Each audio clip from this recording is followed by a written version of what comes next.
Hello viewers, this is Jyoti Divakar and today we will start exercise 8.1 question number 5 of class 8. Here, if Chameli had rupees 600 left after spending 75% of her money, how much money did she have in the beginning? उसके पास starting में कितना पैसा था अगर उसके पास remaining amount 600 है और उससे पहले वो 75% खर्च भी कर चुकी है. सो स्टूडेंट्स, इस तरह के क्वेश्चन जिनमें आपको अमाउंट नहीं मालूम है तो आप 75% किस पे कैलकुलेट करेंगे? Quite obvious. सो इस क्वेश्चन की स्टार्टिंग के लिए हमें क्या लिखना पड़ेगा? Saving plus expenses. ओके, ये दोनों मिला के उसका बनता है टोटल अमाउंट, टोटल मनी बनता है. ठीक है, अब टोटल मनी तो हमें नहीं मालूम है.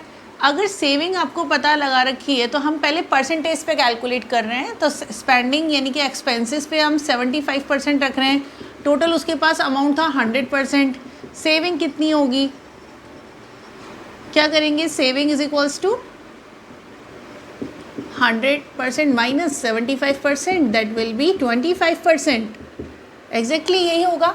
अब ये जो 25% सेविंग था ये किसका निकला है? टोटल मनी का 25% निकला है ना. सेविंग कितना है? टोटल 100% में से 25% उसके पास सेविंग है. और हमारे क्वेश्चन में कितना बोल रखा है? लेफ्ट जो होता है वही सेविंग होता है. तो हम लिखेंगे 600 हमारी सेविंग है. तो अकॉर्डिंग टू क्वेश्चन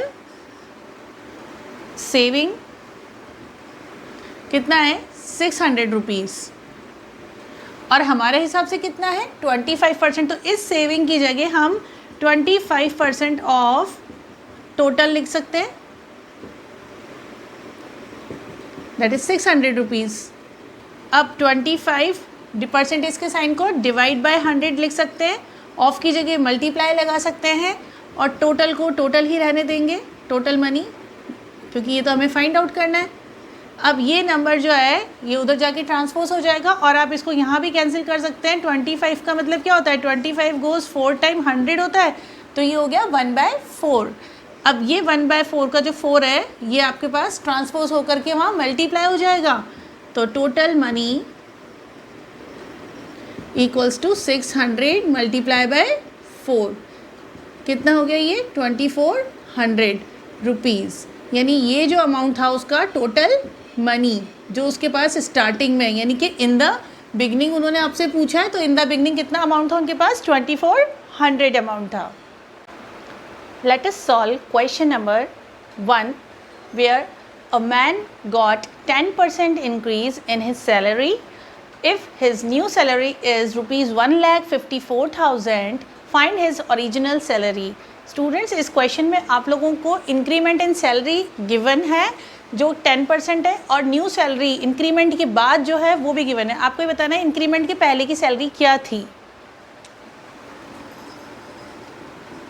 सो इस क्वेश्चन के सॉल्यूशन के लिए हमें क्या करना होगा स्टूडेंट्स? पहले तो आप ये एज्यूम कीजिए कि ओल्ड सैलरी यानी कि ओरिजिनल सैलरी बिफोर इंक्रीमेंट क्या थी. हम एज्यूम कर लेते हैं कि वो सैलरी x थी. तो हम लिखेंगे लेट द ओरिजिनल सैलरी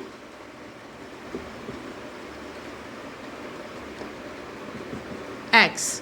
ठीक है, हमने ओरिजिनल सैलरी को x मान लिया. अब जो भी इंक्रीमेंट होगा वो इस x के ऊपर ही होना चाहिए और वो इंक्रीमेंट कितना है? 10% है. So we will find out the 10% of x.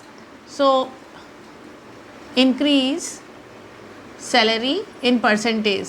अभी सैलरी किस में है? परसेंटेज में है, दैट इज 10%.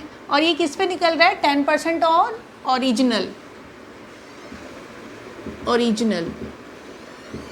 सैलरी.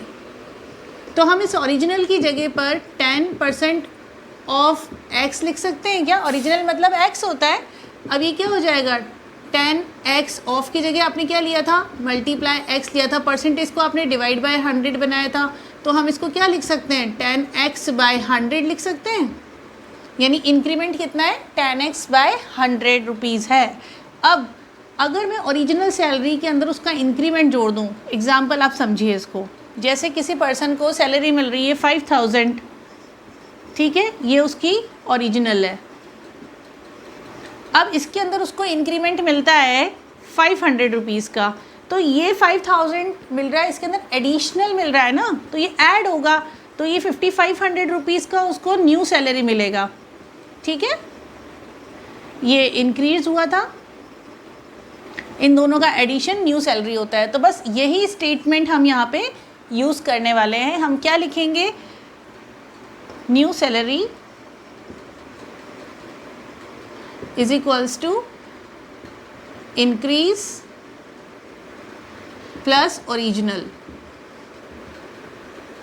अब न्यू सैलरी तो आपको गिवन है 1,54,000 हम लिख सकते हैं, और हमारे पास इंक्रीज कितना हुआ था 10x/100 ये निकाला था हमने, तो हम इसको पुट कर देंगे।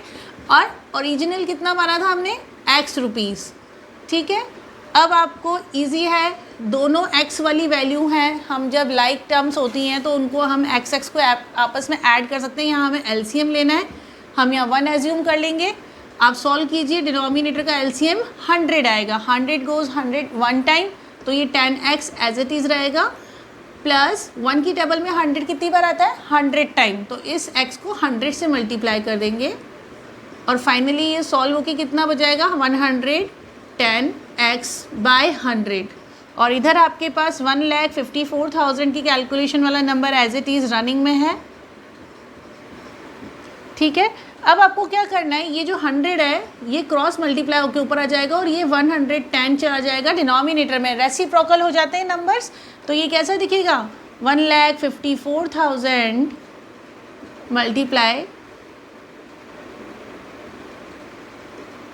ये हो जाएगा 100/110, इधर आ जाएगा आपका x। ये x क्या है ओरिजिनल सैलरी। अब हम कैलकुलेट कर लेते हैं इसको। 11 की टेबल में 1 टाइम 11 आता है, 4 बचेगा 44 हो जाएगा, 4 टाइम 44, और ये 3 ज़ीरोज़ एज इट इज़ लग जाएंगे, सॉरी हाँ 4 ज़ीरो लगेंगे क्योंकि 3 ज़ीरो ही है और 1 ज़ीरो ही है। तो उसकी सैलरी कितनी थी ओरिजिनल 1,40,000 थी, सो 1,40,000 was original salary. This is your answer.